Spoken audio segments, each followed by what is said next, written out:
Good evening, everyone, and welcome to our Power Podcast All-Star live stream series.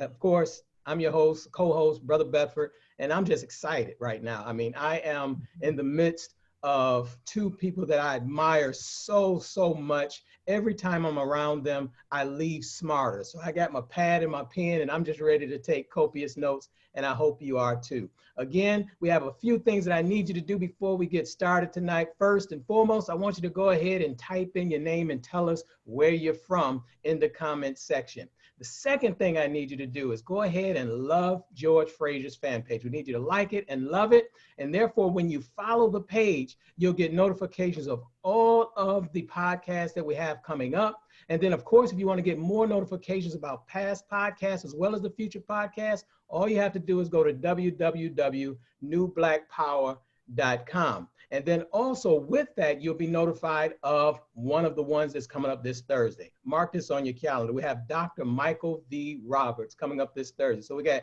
Dr. Randal Pinkett tonight and Michael V. Roberts this Thursday. This week is full of information for you and your family. And speaking of your family, here's what I need you to do. Hit the share button.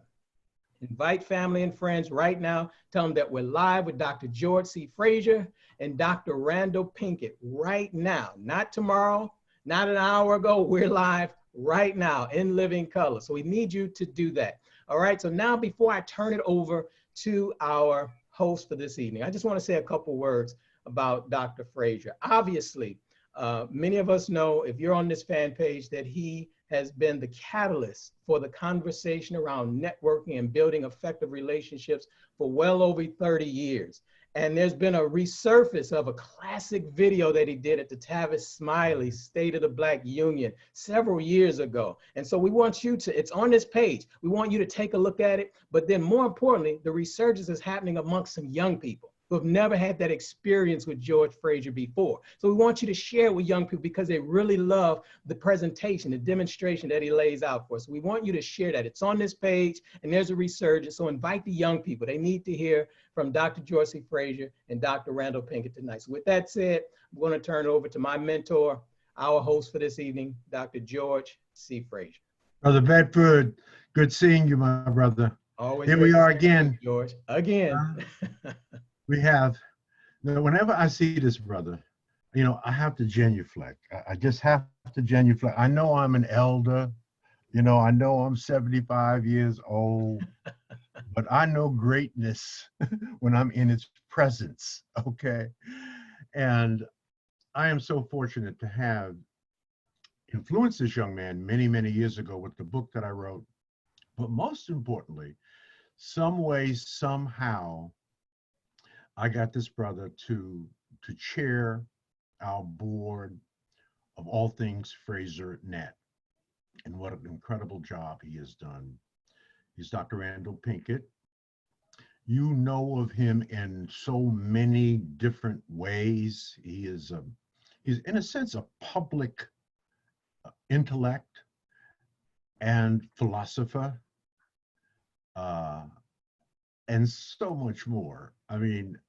I downloaded his full resume, of which I cannot read his full resume because all the time would be gone, right? We would spend an hour just on his resume, but it is an awesome resume. My God, I don't know how a brother this young has done so much in his life when his best years are in front of him.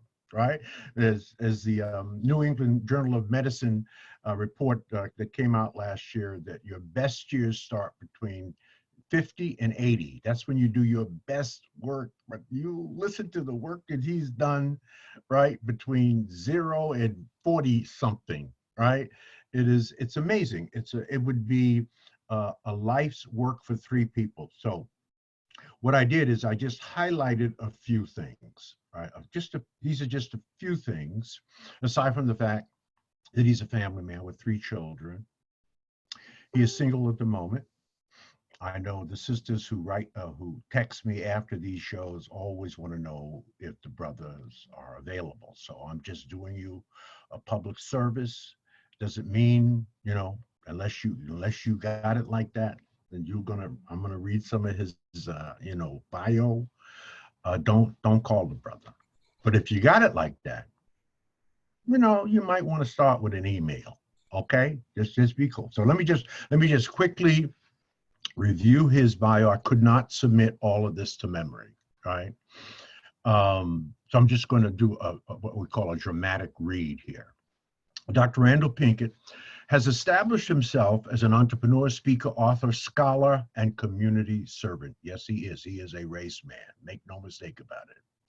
He is the co-founder and chairman and CEO of BCT Partners, a multi-million-dollar management technology and policy consulting firm based in Newark, New Jersey.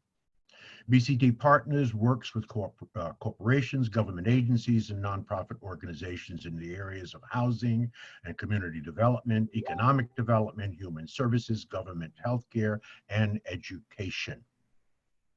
A partial list of BCT's clients include Johnson & Johnson, Ford Foundation, Pfizer, the U.S. Department of Housing and Urban Development, Hewlett-Packard, the Annie E. Casey Foundation, and Microsoft.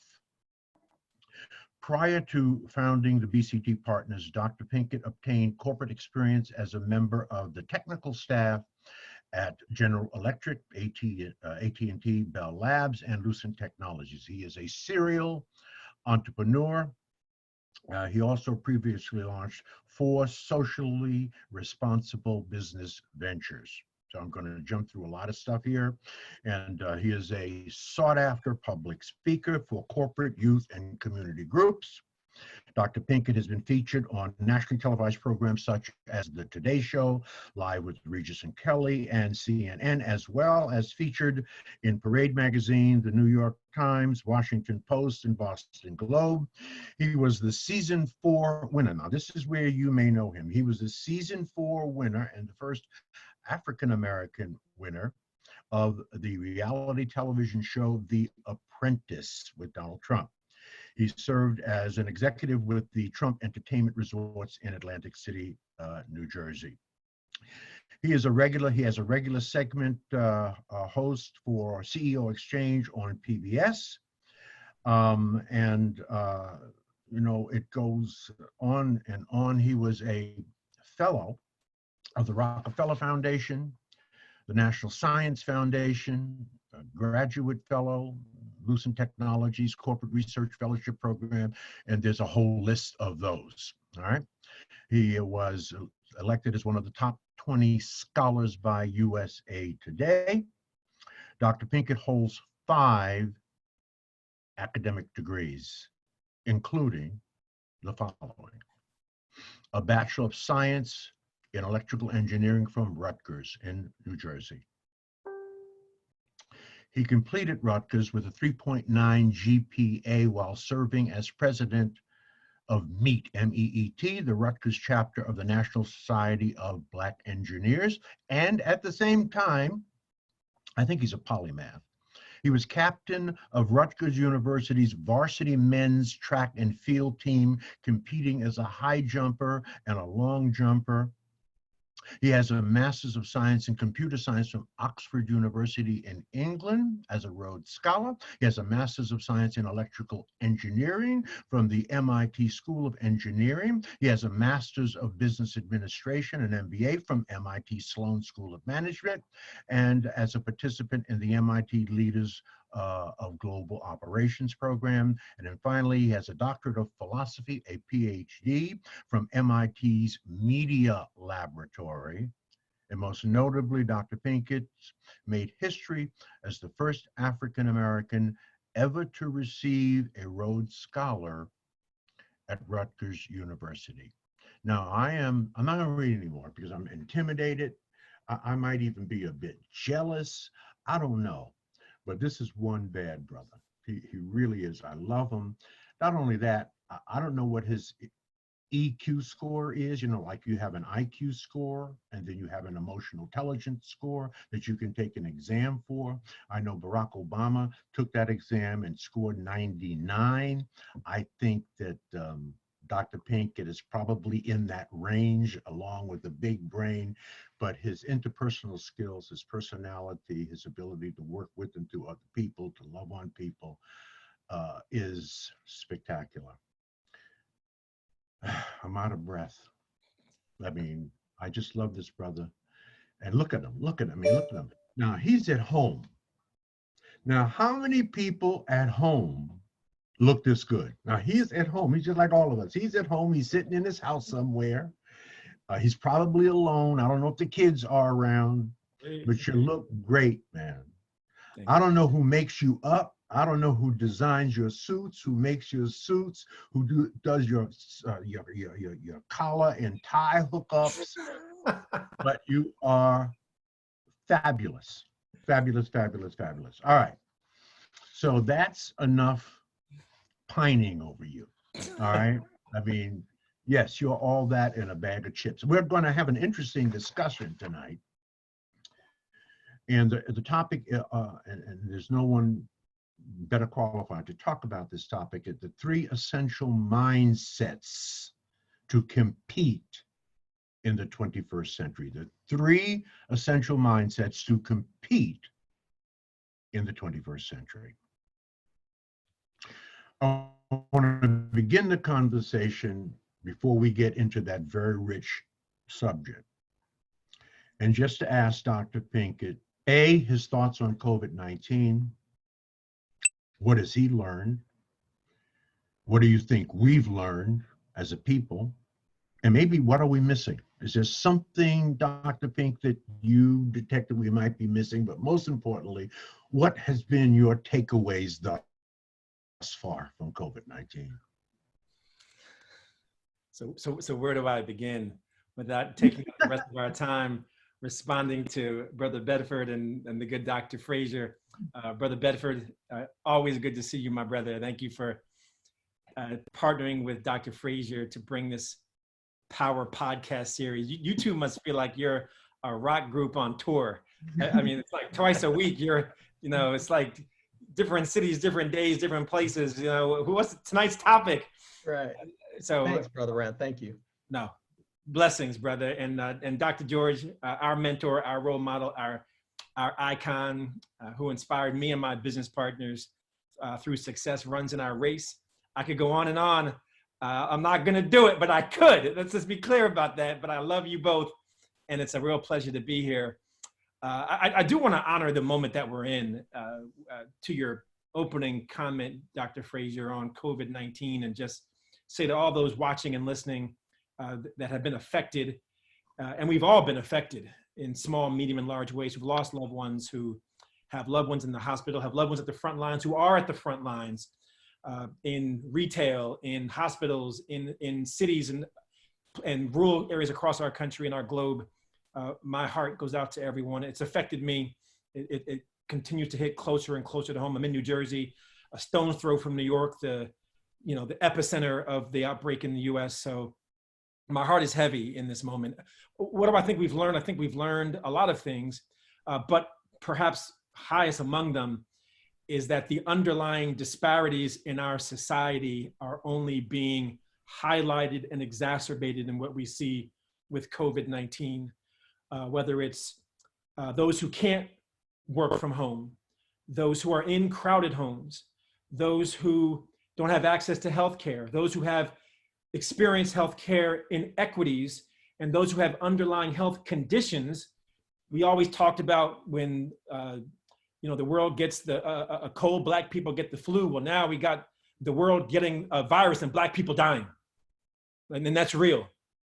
And to me, there's a lesson here that when we are in the midst of this and when we come out of this, we can't ignore what's underneath the hood of the car that's causing these inequities and disparities. Because if we don't address those root causes, which are only reflected by the virus, but reflect other inequities in economics and income and jobs and opportunity, then we've lost the underlying message of the tragedy that we're seeing disproportionately in our communities. And I think that might be what we're learning and what we might miss, George, to your question. Yeah, it's, I've learned so much. And what we're being asked to do social distancing, wash your hands, the 3 or 4 things that's being required of us to mitigate this virus. I sort of use them as metaphors for the kinds of things that we should be doing when we're not being attacked by a virus, right? Um, Social distancing is essentially uh, um, modeling. I mean, we really need to socially distance ourselves from certain people in our lives. Now, this is very easy to say, very difficult to do. But I don't want to get. This is not about me. This is about you. But I really want to get into the meat of this subject. And I've heard you talk about it 4 or 5 times, but 4 or 5 different ways. This is you really know how to say the same thing eloquently but differently, and you do it in different ways in different audiences. And so we don't have enough time for you to unpack all that you know about this subject, all that you have experienced about this subject. And thank you, by the way, for sending me this sort of graph of your company over the years. Very interesting. Very interesting. And I'm sure that many of the lessons that you have learned have come from the hills and valleys of your own experiences and your own business. And maybe the low point in your business was 9/11, 2001. That was other than your start in 1995, but your business took a low turn. All kinds of things happen, and I can show everybody here. This is it right about here, and then you can see you had to dig yourself out of that hole. You had to stay the course, and then you began to climb and climb and climb and use the circumstances surrounding you at that time to take your business, your partners, our community to a whole nother level. All right. This is what entrepreneurship is. This is really how it looks. It's not like this, right? It's like this, right? And absolutely. And I'm in business now 34 years. My business is not the size of yours, but that's a relative thought. But to sustain a business, whatever size it is, and to grow it, however incrementally you grow it, takes a certain kind of savvy, a certain kind of grit, a certain kind of discipline, certain kinds of mindsets, right? And you've written on this. I forgot to mention your books. You've written how many books? 3? 3. Working on number 4 right now. Right. Black faces in white places. Read that, brothers and sisters, because most of us are black faces in white places. I spent 20 years in the public and private sector, 13 in leadership with Procter & Gamble, then 3 as vice president of United Way, then 2 as an executive with Ford, and it was very different. Now, this was back in the 70s and 80s, right? So there are lessons to be learned from that as well. So help us. Why don't you begin wherever you want to begin? The floor is yours. You can do it in a monologue if you want to. You can do it in speech mode if you want to. You can do it however you want to, however you see fit. I will not interrupt you unless you want me to interrupt you, but I'm all ears. When you speak, I listen. As when I speak, and I love you for it. You've probably heard me speak 20 times, but when you're in the audience and I'm speaking, I'm actually looking at you. And what impresses me and flatters me really is that you're really listening, and you might be hearing this for the 5th time, but you're into it, and I love that. Thank you for that. The floor is yours. Well, I appreciate the floor, George, but I hope that you, me, and Brother Bedford can have a dialogue about these topics. So I don't expect to speak very long, nor monologue in any way, shape, or form, but to keep this dialogue going amongst the 3 of us. But the topic, I will set the stage for the conversation, which is these 3 essential mindsets to compete in the 21st century. And I believe that these mindsets are essential in these times as well. And there's three trends I can speak to very quickly that set the stage for the mindsets: the economy, technology, and diversity. So what we see in the economy right now is this is going to be the worst recession or depression that anyone alive has seen. How long we're in remains to be seen, but that we're in and it's getting worse is not to be debated.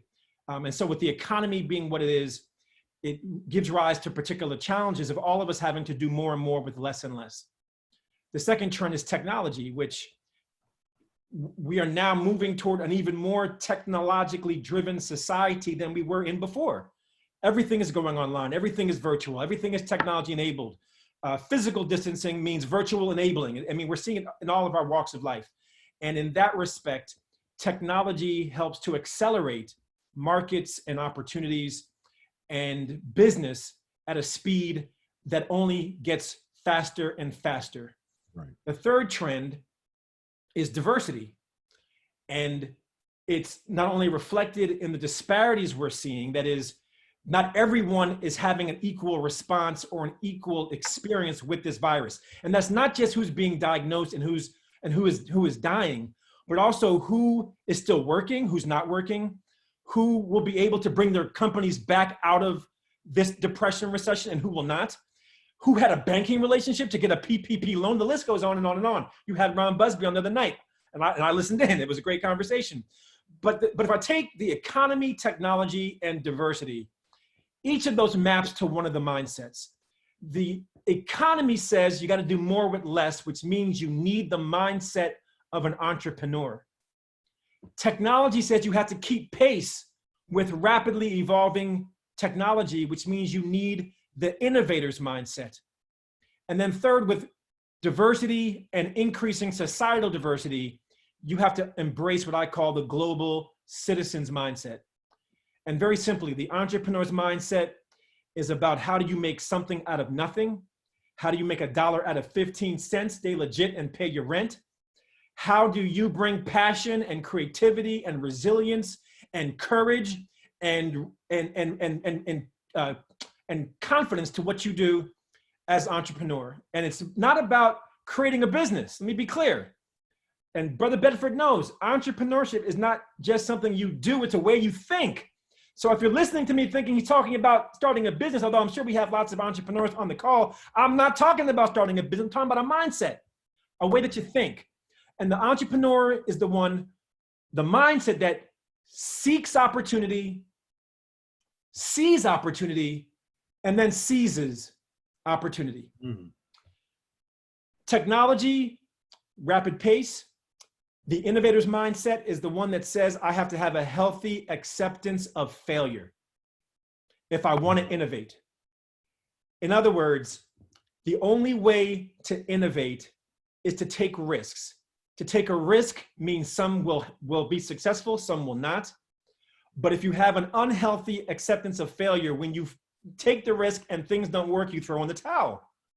But if you embody the innovator's mindset, any innovator knows I have to go at it over and over and over and over again. And that I can't allow failure to define me, that if I fall down 7 times, I got to get up 8.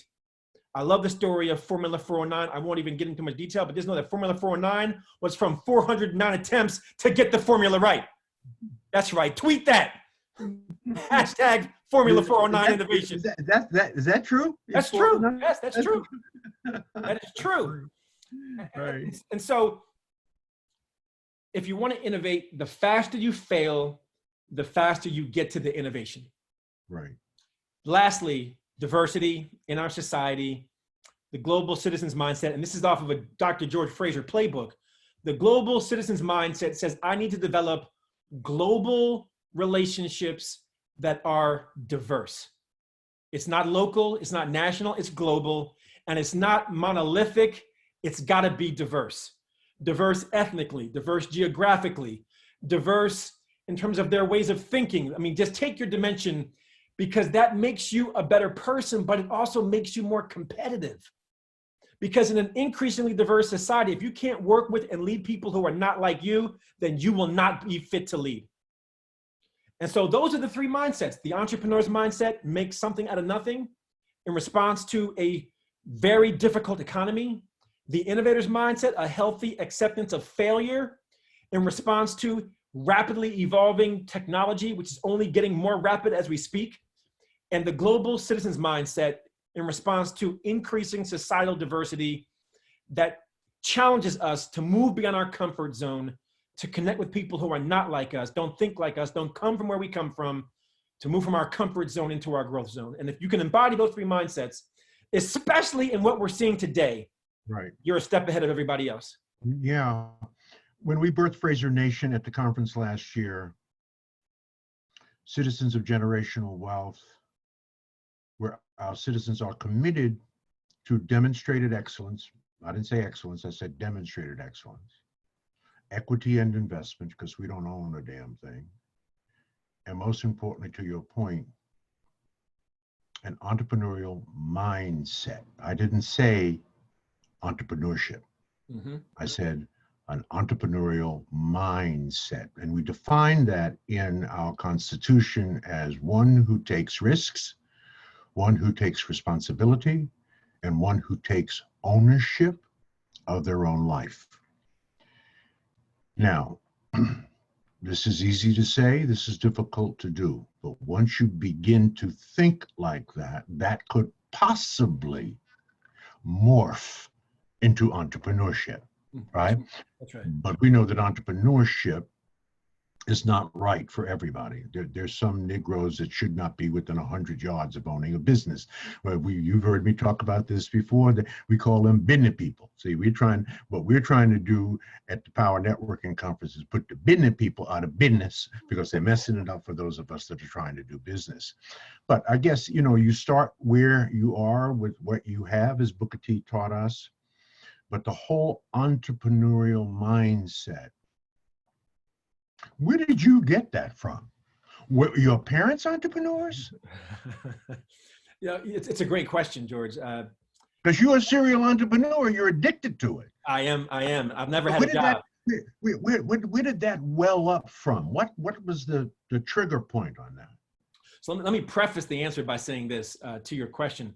The number one predictor of whether you will become an entrepreneur is not your ethnicity, not your age, not your education, not your income, not even your race. It is whether your parents owned a business. That's right. Then you have the highest likelihood of also owning a business. But it begs the question, why? And my response to that is, I think the reason is because when you have a parent who owns a business, it demystifies owning a business. And you just say to yourself, that's what mom and dad do. They run their own business. They figure out how to make something out of nothing, how to make money, how to generate profit from revenue. It's just second nature to me because I see it. I grew up with it. And so I didn't grow up with it. My mother and father were not entrepreneurs. But I had the closest thing to having a parent who owned a business. I had a childhood friend named Wayne Abbott, who was from my neighborhood, went to the same schools, pure coincidence, went to the same college, Rutgers University. My sophomore year, Wayne's senior year, Wayne started a business selling t-shirts. And to make a long story short, I said, if this guy who I grew up with, who looks like me, came from my neighborhood, can start a business, then why can't I? And I've been doing things entrepreneurial my whole life. I sold candy, I sold lemonade. I tried to sell my toys to other kids. But I never imagined that I could be a business owner because, as we both know, Brother Bedford, Dr. George, sometimes to be something, you've got to see something. That's right. And Wayne, seeing him is what made me believe I could take the natural proclivity for entrepreneurship to pursue entrepreneurship. It was Wayne Abbott who did it. And Wayne and I are still dear friends. He's a friend of my family. And I give him all the credit. And my business partners were also inspired. The four of us were all inspired by Wayne. And that's how we all got into business. Wow. Yeah, I can relate to that because my father was an entrepreneur. This is a real simplistic version of it. He was a New York City cab driver. He was from the West Indies, but he was a New York City cab driver. But where he was different is he owned his own medallion. Okay. And he had interpersonal skills that allowed him to make an extraordinarily large amount of tips, because he really was engaging people. He was really, in a sense, selling people on who he was, right? And so, and then he got me a job in a grocery store, really working for tips, which was somewhat entrepreneurial, really sort of packing grocery bags, and people would tip us because we would help them take them to the cars and that kind of thing. So it was a very important orientation. What do we say in 100 Black Men? We will be what we see. And you said it your own way, and that's an incredible thought, and that's why modeling is so important, and that's why you are so important. What you do, how you do it, the way you comport yourself, the businesses that you have evolved into, the strategic partnerships, which are your joint ventures that you've engaged in. These are all models for us, right? My first great business model was Earl Graves. I wrote about him. He just passed away, as you well know.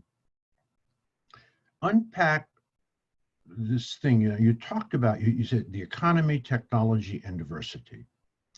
So the economy is going to drive us where if we don't respond to it productively, effectively, and if we don't seek the knowledge necessary to thrive, not just survive in this economy. It was Socrates who said, the only good is knowledge and the only evil is ignorance, right? What are the things you think we need to be doing as a people to fully leverage our greatness, our potential in this economy? I mean, let's just be honest. I posted this on Facebook. It's been 500 years and we're still at the bottom of every single economic statistic in the world after 500 years. There's something we've missed. So even with the country as rich as Africa, the richest in natural resources, we're still the poorest people in that country per capita, right? What is that? What are we missing about this economic thing? Well, it's interesting, George, your question leads back to one of your comments. You'll recall that Earl Graves wrote the book, How to Succeed in Business Without Being White. And the subtitle was Straight Talk on Making It in America. Another one of, I consider to be another iconic book like Success Runs in Race. And he ranked in the book the top 10 challenges facing Black America.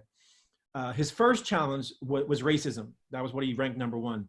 But his second challenge in the book, which gets to your question, was leveraging our might. And those are his words, not mine, leveraging our might. And that also is very George Frazier-esque, who talks about connecting dots. I believe that the greatest missed opportunity for Black people is Black people. Duh. Brother Bedford knows what I'm talking about. Once again, we have such unrivaled power, and that's economic power, it's cultural power, it's intellectual power. I mean, just take your pick, run the table on it. And if I parlay that into a business conversation, the economy, I know the greatest frustration I've experienced in 27 years in business has been failed attempts to partner with other Black business owners. No, unpack that. You don't have to get into specific. I can get into specifics, George. I got no problem. I'm grown. I got nothing to hide. That's very, very interesting, because that's deep and there's a lot to that. But Yeah. Speak to it. Well, I tell it very simply. I see a script. My psychology majors are out there saying, I see a script play out. in certain deals that I've pursued, and here's how the script goes.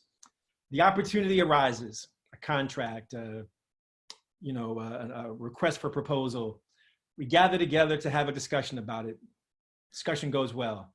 Now we get to the critical question. Who gets what part of the deal? And it goes like this, George. I want this, I want that, I want this, I want that. It starts to break down, and I have to pause everyone and say, you realize that if we can't figure this out, 100% of nothing is nothing. So we can bicker and bet and fight all we want, but as all these big companies are only getting bigger, there was a day when Continental competed against, I think it was United, they're together. Right. US Air and American Airlines, they're together. Pfizer and Wyeth, they're together. The UPN and the WB, they're together. Right. Kinko's and FedEx, they're together. I mean, the list goes on. Nike and Converse are the same company. Most people don't even know that. But the list just goes on and on. So while big is getting bigger, and we're seeing this play out in the economy, that the haves are the huge, large, supersized haves. The have-nots are the small, struggling, micro enterprise have-nots. If we can't figure out how to make my 5-person taxi cab company combined with your 10-person taxi cab company, then we're never going to be able to compete in this marketplace. That's right. So what's the antidote? The antidote is humility, keeping our eyes on the prize, seeing that we can make the pie bigger, and we're not fighting to that more the pie for me is less of the pie for you. Right. So the biggest untapped opportunity for us is us. And if we put the egos down, and if we humble ourselves and keep our eyes on the prize, we can do anything. That's right. That's right.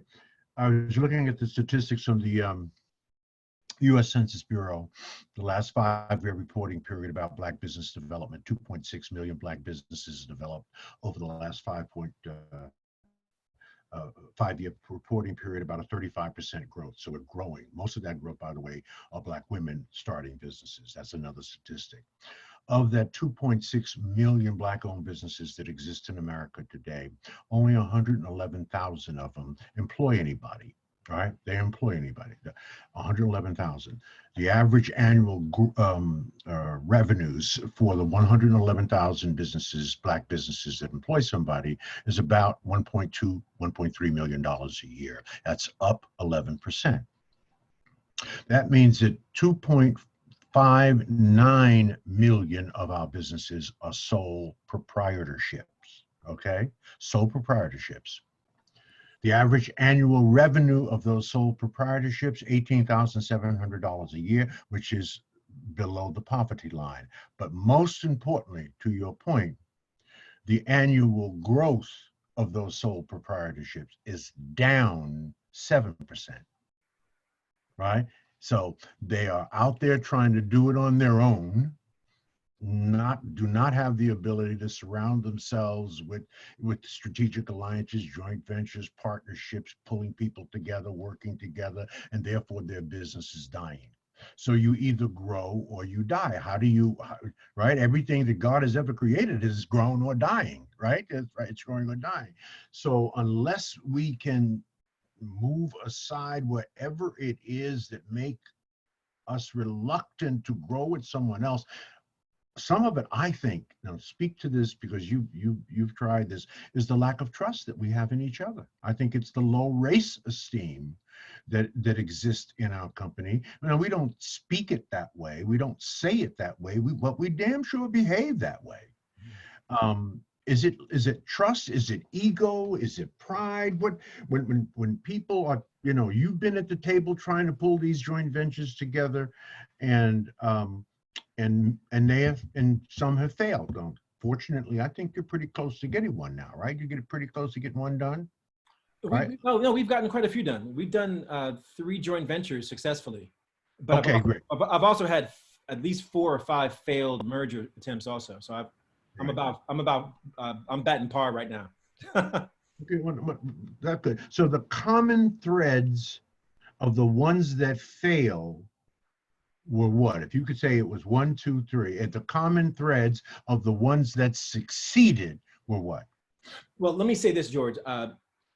I don't know if the issues of trust are any different for us than they are for other communities. I don't know.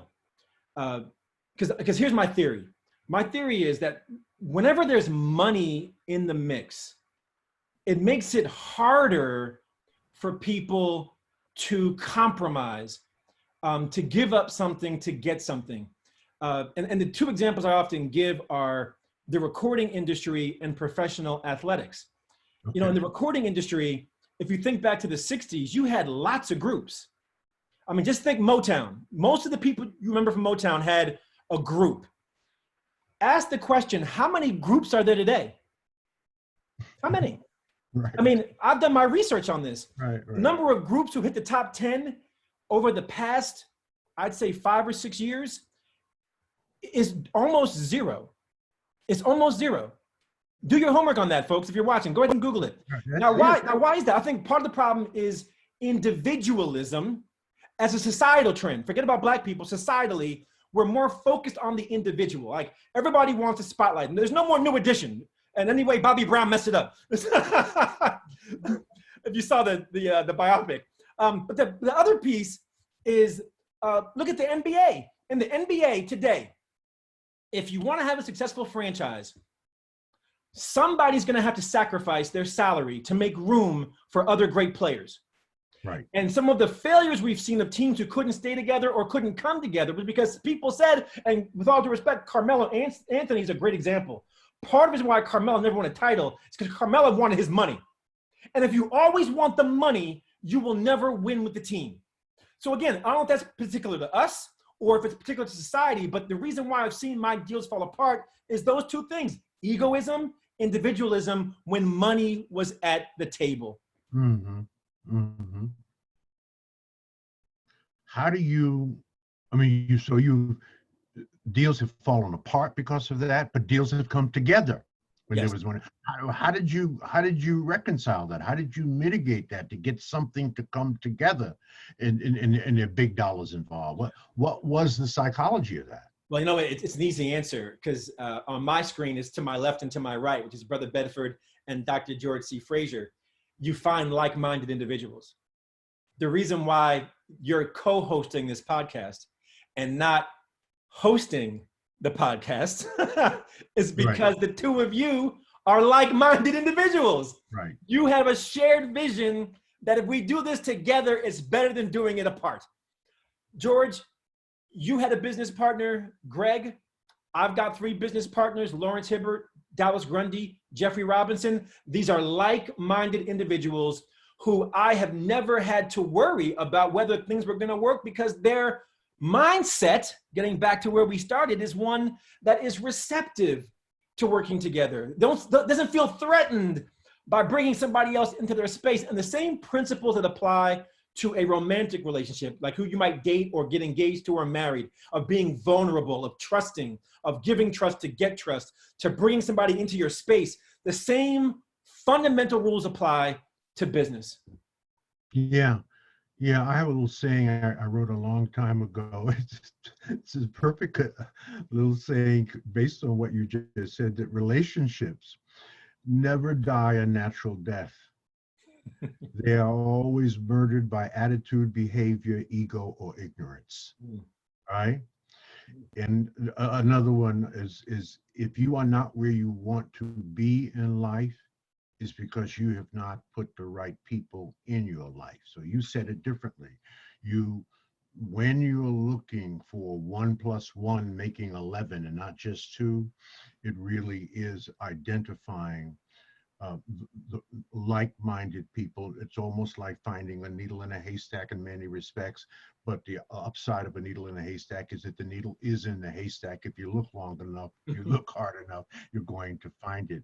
And what did you say? You have a 50-50 track record on that, because and you are brilliant, because it's just not, it's easy to say, it's extraordinarily difficult to do, and you just have to keep going at it until you get it done, until you find the right thing. And George, that gets back to the innovator's mindset of accepting failure. So you can't be once bitten, twice shy. you got to stay in the game. You got to keep at it. So while I've failed on these attempts 4 or 5 times, I've stopped keeping count. I've got 3 or 4 others that have been very successful. So you learn the lesson, you apply the lesson, you keep it moving. That's right, right. Brother Bedford, I'm hogging this up. Something you want to ask Dr. Pinkett? Well, you touched on quite a few things, George. I do want to ask one question because I know we probably have a few questions later. So I'll ask mine now because it was interesting. Sure. Dr. Pinkett, I had gone to a conference about a couple years ago, and like your book's title, I was the only Black face in a white place. This is a business and marketing conference, but they were talking about the way that business and information was going.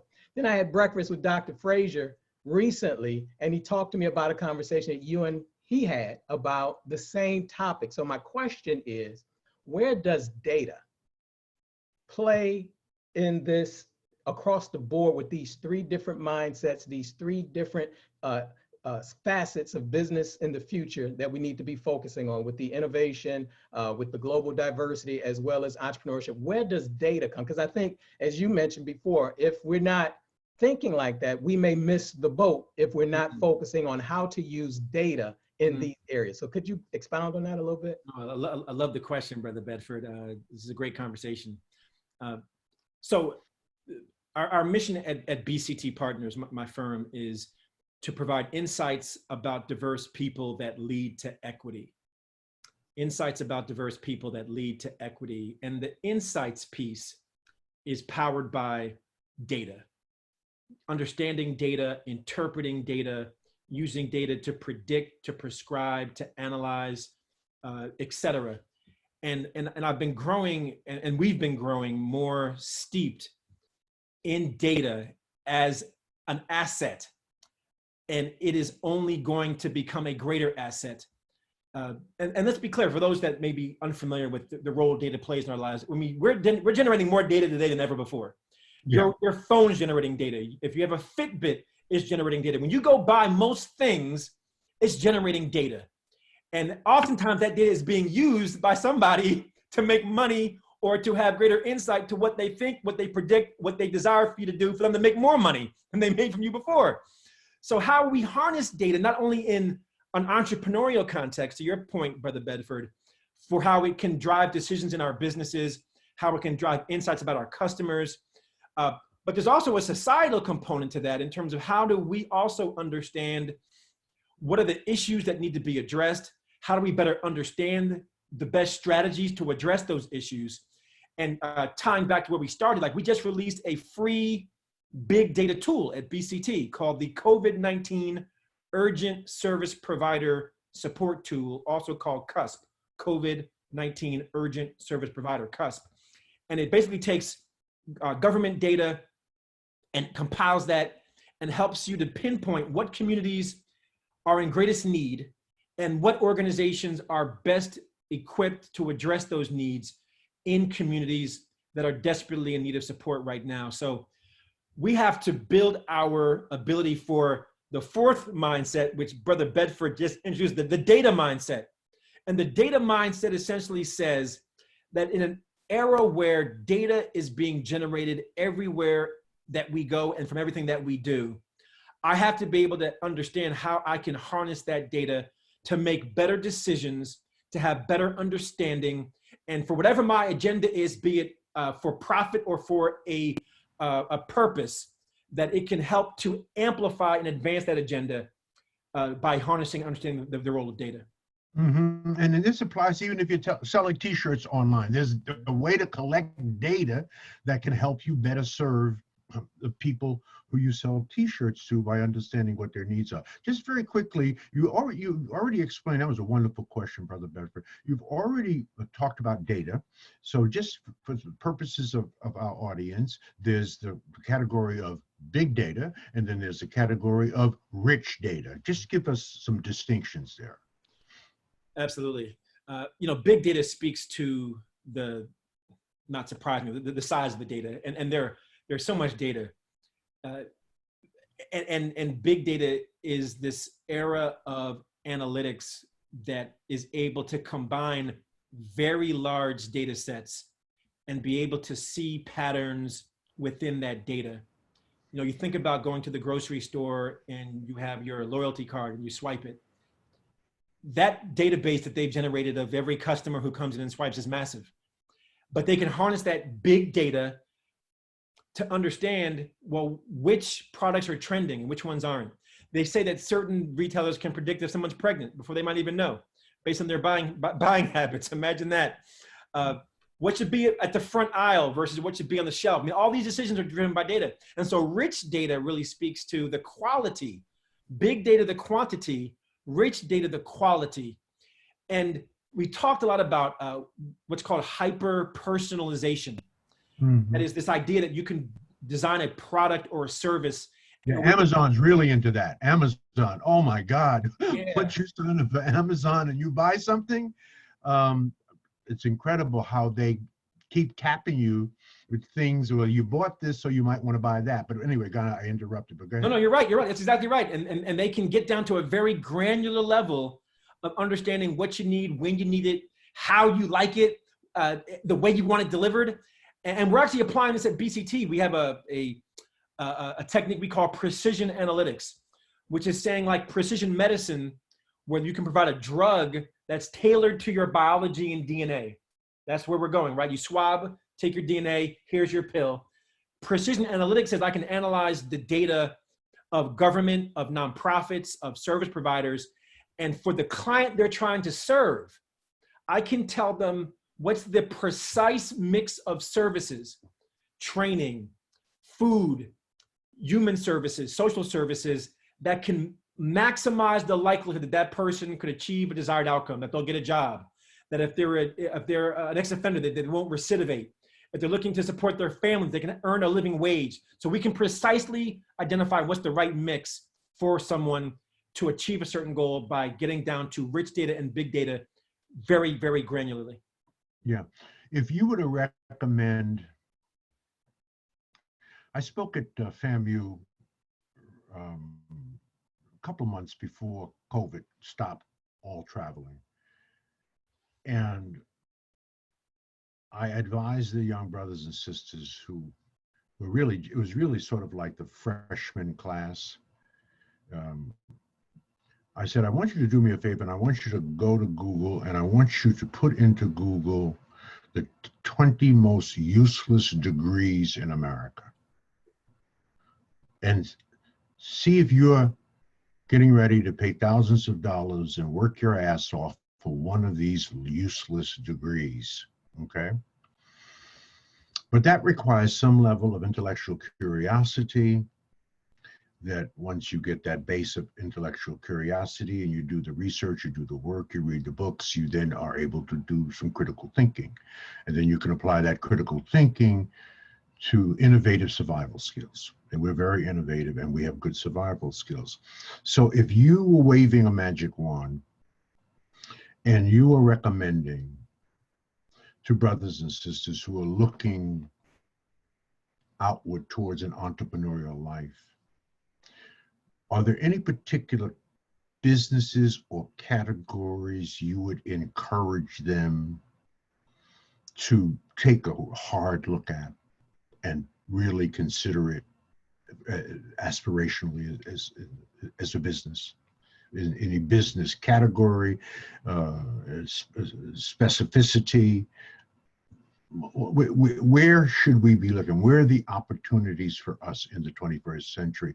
I don't know if you remember that our town hall meeting last year, maybe it's the year before, I believe you you did moderate this town hall meeting. What businesses in the future can Black people engage in and dominate like we dominate music? But we only dominate it creatively. We don't own it. We invented jazz, but we don't own jazz. We invented hip hop, but we don't own it. Yeah, well, let me offer up a recommendation for the listeners. And you've heard me recommend this book. There's a book I love called Blue Ocean Strategy. And the idea of a blue ocean strategy is that most people compete in what the book calls the red ocean. The red ocean is the bloody ocean, because strategy as a discipline came out of war. And in war, you battle against your adversary and you get bloody on the battlefield. But the idea of the red ocean strategy says I'm competing on things that are traditional, speed to market, price, quality, in an existing marketplace that exists today. The blue ocean strategy says, well, what if I created a new market that doesn't exist and there's no competition? There's nobody to compete with. And the best example I could give many is Cirque du Soleil. You think about Cirque du Soleil and ask the question, like, what is Cirque du Soleil? Is it the circus? Is it theater? Is it the movies? The answer is it's Cirque du Soleil. It has no competition. There is no other Cirque du Soleil. It's in an uncontested space where it doesn't have to compete on anything. And again, and here's the trick. Cirque du Soleil, and my numbers aren't exactly right here, so folks forgive me, but I think it took the Ringling Brothers about 100 years or so to get to about 800 million before they went out of business. It took Cirque du Soleil like 10, 15 years to get to $1 billion. Because not only are they in an uncontested space, they charge a premium for their show, which means they earn more revenue per person. So I could go on and on and on. So I want to challenge our listeners to answer the question with a question. What's the blue ocean that no one's thinking of? Don't think about what to compete on in an existing market. Create a new market. And I believe, to your question, George, that opportunities to do business in and with Africa is something we could dominate. That's an untapped opportunity. I believe healthcare, which was important before and is even now more important now. I believe the last study said that like 1 out of every 3 or 1 out of every $4 in the economy is spent on healthcare. Right. You can't ignore that. And then, you know, technology is what technology is. It's going to keep bleeding at the bleeding edge. 10 years ago, it was mobile apps. You know, right now it's big data, machine learning, artificial intelligence. Tomorrow it's blockchain, and the list goes on. So I don't think you can ever lose by looking at what's the latest, greatest technology that is going to revolutionize someone's industry that you can be at the precipice of before it becomes part of the mainstream. Randal, and so this speaks to the innovative mindset, right? Being prepared to just continuously innovate, take chances, take risks, and keep learning and developing and growing. That's exactly right, Brother Bedford. It is about a mindset that says, I'm constantly challenging myself to seek new opportunities, new innovations. But to do that, again, you can't be risk averse. You got to be willing to take a risk. No risk, no reward. There you go. The way I say it, that's precise. You're either remarkable or you're invisible. Mm-hmm. There's no in between. Mm-hmm. Right? You're remarkable or you are invisible. So I like to tell young entrepreneurs, stop advertising and start innovating. Innovate, right? Mm-hmm. Innovate. Don't find customers for your products, find products for your customers.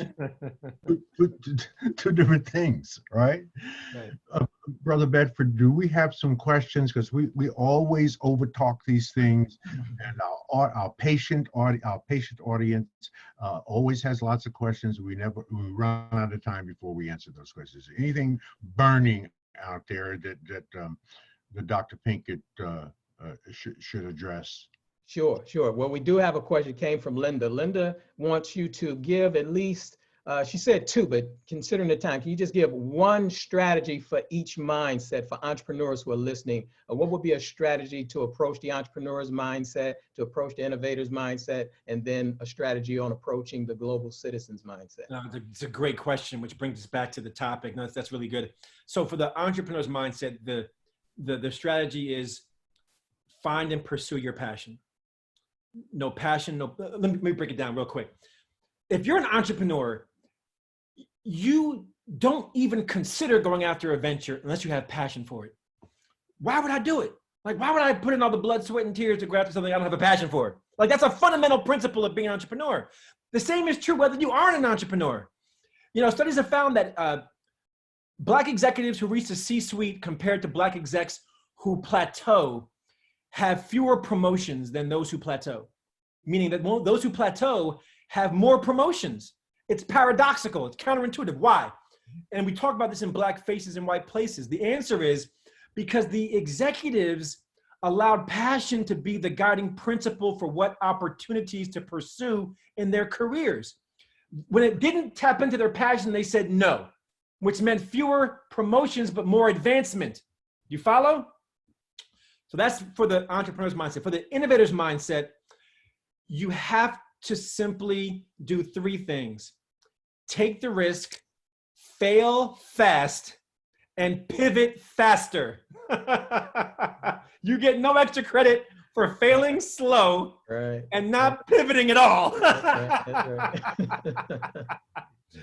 And then third, I'm going quick here because you want me to go quick. And then third, on the global citizen's mindset, very simple. And we do a lot of work around unconscious bias at BCT. And how do you kind of mitigate your blind spots? Very simple. Challenge yourself to interact with people who are not like you on a regular basis, which begs the question, who do you meet for lunch? In this case, who do you Zoom with? Who do you interact with in your inner circle? And are they different than you? The more you can challenge yourself to interact with difference, the more you'll embrace the global citizen's mindset and be a better leader of people who are different than you. Great. Any other questions? Any other questions from our audience? Let's give them a little bit of time. Okay, well, while we're doing this, I'll check the question because we do have a few, and I'll probably just go in and try to pull out one or two more real quick. But Randal, could you give more information? One, your websites, your books, before we get into the questions. And also, you mentioned the free tool that you have for gathering data. Can you explain that a little bit more while I'm going to get a couple questions? Yeah, absolutely. So I'm easy to find because my name is unique. It's Randal Pinkett. Who knows? There's no other Randal Pinkett out there. So if you just Google me, you'll find me. But I'm on Facebook, and I say that with humility, not because I'm that big and bad, but because my name is that unique. I'm on Facebook at Randal Pinkett, Twitter at Randal Pinkett, Instagram at Randal Pinkett, website randalpinkett.com, YouTube Randal Pinkett. I mean LinkedIn Randal Pinkett. I'm all Randal Pinkett. The books. My first book was Campus CEO. The Student Entrepreneur's Guide to Launching a Multi-Million-Dollar Business. That's for the student entrepreneurs. Second book was No Money Down CEO, How to Start Your Dream Business with Little or No Cash. That's for the broke entrepreneurs, because I was a broke entrepreneur. That's right. The third book, Black Faces and White Places, co-authored with my business partner, Dr. Jeffrey Robinson. Subtitled 10 Game-Changing Strategies to Achieve Success and Find Greatness. It's in hardcover and paperback. And then I'm working right now with Dr. Robinson on book number 4, Black Faces in High Places. The last book was How Do You Get to the Top? This next book is How Do You Stay at the Top? So stay tuned. It's coming to you soon. When will that be out? I would predict 2021, because George, you know as well as I do, the publishing cycle has not been accelerated by technology. No. Yeah, so I think hopefully early 2021, if I had to predict. Yeah. Okay. I'm looking forward to that. And your other books can be purchased on Amazon, or do they purchase them directly through you? You can also go to Pyramid Books, the Black-owned bookseller. Pyramid Books also sells my books as well. In fact, I buy my books online. Pyramid Books Online. Pyramid Books Online. Yep, that's right. That's right. Yep. So when I buy my books wholesale, I buy them from Black-owned Pyramid. Okay, great. That's recycling black dollars. Brothers and sisters, Randal Pinkett will be at the Power Networking Conference. This is our flyer for. Now we've changed the date. Let me remind you of that. It's not in July. It will be October the 14th through the 17th, but see him right there? That's Randal Pinkett, and there he is right there. He's live right there. So he will be at the conference, and so you'll want to take advantage of that. You'll want to be with us in October. By October, you'll really be ready to get out of the house, okay? First of all, Black people miss each other anyway. Right. And so being embargoed away from each other for this amount of time, when they lift the gate up and when we can all get out, You'll want to be someplace where there's some incredible intellectual capital, some beautiful people, people of like mind, because only people who come to our conference, these are people of like mind. As you know, each of the podcasts we make an offer for only 5 people. We call it our lottery ticket for the podcast. It's a little thank you for joining us. Brother Bedford, before I get into that, did you have a question? Did you have something? No, I think we're good, George, on the questions. A lot of people are really just sharing all of the resources, all of the books. That's what I see. A lot of links. They're actually quoting you on everything that you said. So they're just sharing a lot of quotes. They're engaging, and they're sharing all of the links of all of the resources that you mentioned. Okay. And I know that there are always a lot of questions, but a lot of them are the same. Yeah. And a lot of them, basically, you've answered them. Yeah. So we have to sort of edit them as they come through so that we're not driving you crazy. Real quick, George, real quick, because one person did just say they wanted to make sure that they were clear on the resource for the data. Oh, right. You did ask that, Brother Bedford. Thanks for that reminder. So if you go to bctpartners.com, that's our company website. The tool you're looking for is called CUSP, the COVID-19 Urgent Service Provider Support Tool. You can even Google that. We did a press release about 2 weeks ago announcing the release of the tool, and it's at bctpartners.com. Again, the COVID-19 Urgent Service Provider Tool, which helps you identify which communities are most in need and which organizations are best equipped in those communities to address those needs so that government, philanthropy, and donors can drive resources to those organizations. What's the name of the tool again? It's CUSP? CUSP. Yep, CUSP, COVID-19 Urgent Service Provider Support Tool, CUSP. Okay. And they get that at bctpartners.com. That's right, bctpartners.com. Great. We're gonna make sure that that's below. Okay, George, it's all yours.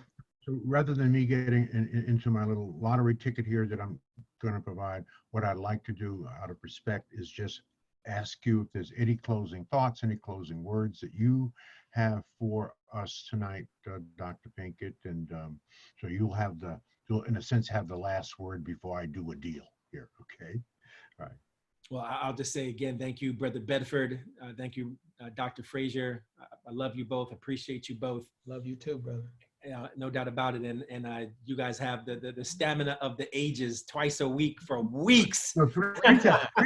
Three times. Who's on Saturday, Brother Bedford? Who's on Saturday? I forgot. Oh, yes. Wendy Muhammad is on Saturday. Wendy Muhammad. I'm going to be on a radio program from the ground up. Awesome. Can't wait. I'll be on her radio program at 12 noon. This bad sister here, Wendy Muhammad. Oh my God. So we got a 1, 2, 3 punch this week. Wendy Muhammad. You guys are gonna have to get T-shirts printed up that have all your podcast, hosting, like the T-shirts from the rock tours, R&B tours more likely. But I appreciate you guys for what you're doing, and especially for the pivot that you've made in the midst of the pandemic. You know that people are quarantined. My message to everyone, notwithstanding those who are struggling to survive, but notwithstanding those of us who are fortunate enough to be on this podcast or listening to this podcast, we have to ask ourselves, how are we going to be a better person once this pandemic has been mitigated? Like, what are you doing to better yourself spiritually, physically, emotionally? And what are you doing in service of others? Recognizing that one of the underlying lessons that we learned, and we talked about this when we opened up this podcast, is that there are people who are disproportionately being affected that are only representative of underlying challenges that they've been facing before COVID-19 even came to the table. So make yourself a better person so that you can be a better blessing to somebody who needs you to be that blessing, and be that blessing now. But also, again, think about what can you do to improve yourself so that you can be an even greater blessing as the weeks and the days and the months and the years go by. So thanks again, brothers, for having me on this podcast. Everybody remember those 3 mindsets: the entrepreneur's mindset, the innovator's mindset, and the global citizen's mindset, and challenging yourself to move beyond your comfort zone at all times into your growth zone. So Yeah. again, I blessings. want to Thank you do a for having me. shout out. I want to do a shout out to a man I love, who's been your pastor for many years, Reverend Dr. DeForest Soares. I'm sure he's watching. So I want to shout out to him. Shout out to Pastor Soares, my pastor. That's right. Love you, man. Just keep doing the incredible work that you're doing on debt free, or D free. D free. It means debt free. And Also, I George, want George, to George, quick story, real quick story. go ahead. Pastor Soares gave us our first contract for BCT Partners, and I'll never forget what he said. He said, "You do a great job. I will tell everybody. You do a bad job. I will tell everybody."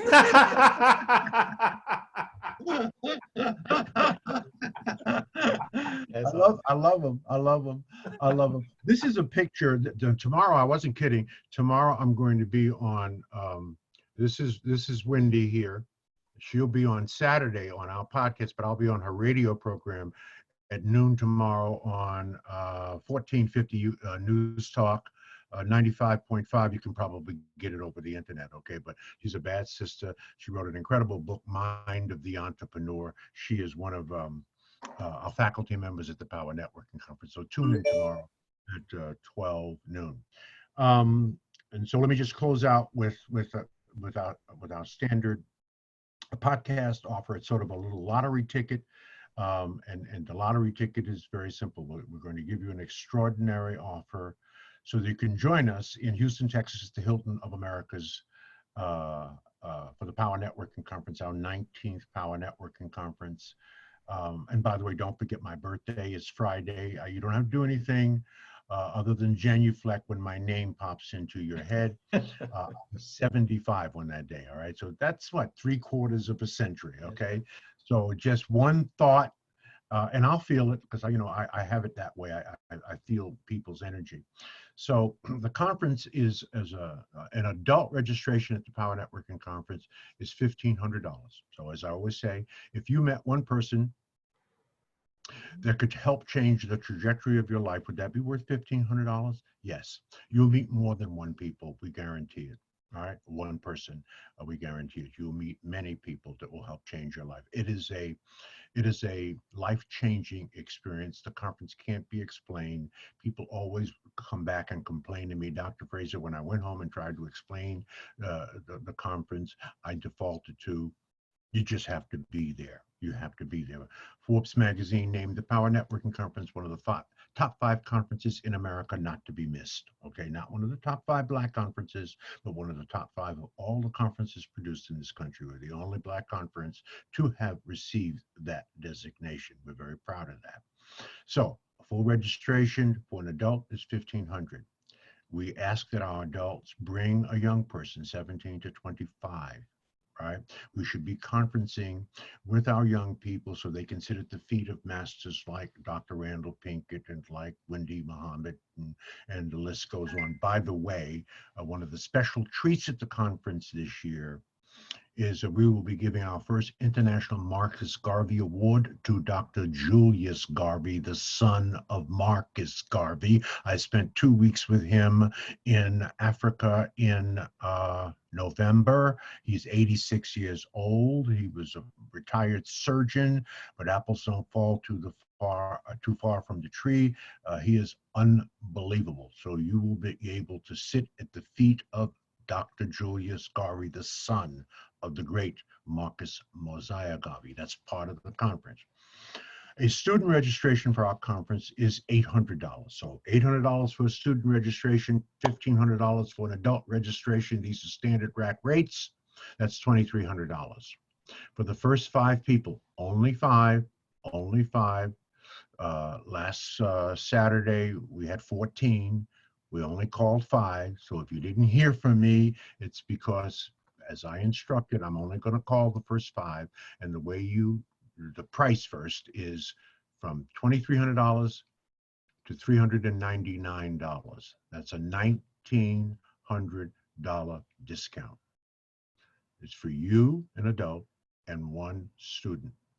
$399. It costs us more than that to feed you. Now, there's only one way you can get it. you have to email me personally. You can't go to the powernetworkingconference.com site. You can learn all about the conference on the site, but you cannot get that offer. So you simply get that offer by emailing me at gfrazier@fraziernet.com. That's gfrazier, F-R-A-S as in Sam, E-R @fraziernet.com. Say I'm in the subject line. In the body of the email, your full name and your cell number. If your cell number isn't in there, I'm going to go to the next person and call the next person below you. So the first 5 only.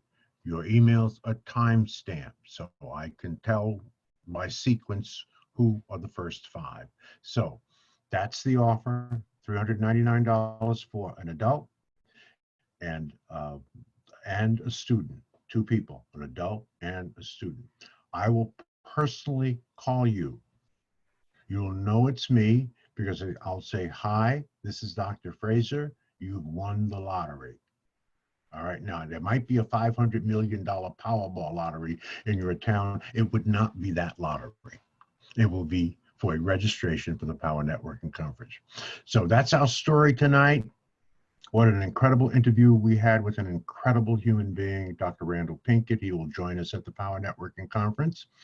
We'll see you on Thursday, where we will be talking to Dr. Michael V. Roberts, who is a faculty member of the Power Network Conference and has been for many years, and just another giant, ordinary giant, walking around Black America, just doing a little something, something. You'll like Dr. Roberts as well.